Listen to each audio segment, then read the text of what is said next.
Washington.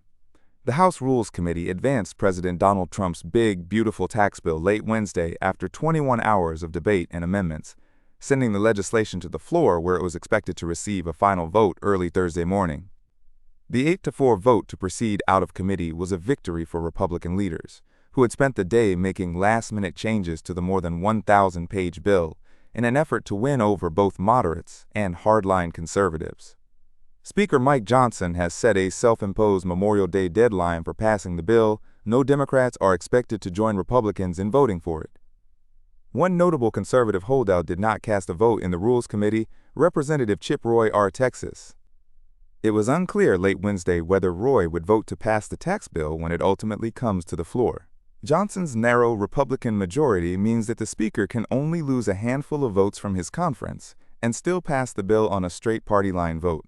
Roy and House Freedom Caucus Chair Andy Harris, RMD, were among the members who met with Trump at the White House Wednesday afternoon in a hastily arranged effort to convince fiscal hawks to set aside their objections and back the deficit-exploding package of tax cuts. White House Press Secretary Caroline Leavitt later said the meeting was productive and moved the ball in the right direction. The president reiterated how critical it is for the country to pass the one big beautiful bill as quickly as possible, she said in a statement.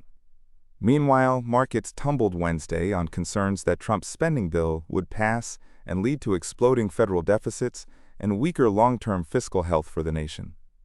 The yield on the 30-year Treasury bond yield hit 5.09%.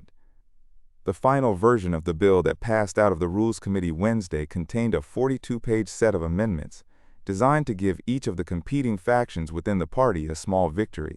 A timeline for imposing work requirements for Medicaid recipients was moved up by 2 years, to the end of 2026, a victory for conservatives. But the amendments also contained a fourfold increase in the so-called SALT deduction cap, from a maximum of $10,000 in deductible state and local taxes to $40,000 for taxpayers reporting less than $500,000 in income.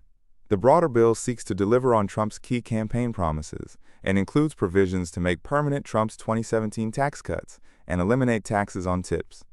A new analysis from the nonpartisan Congressional Budget Office estimates that in general, resources would decrease for households in the lowest decile, 10th, of the income distribution, whereas resources would increase for households in the highest decile.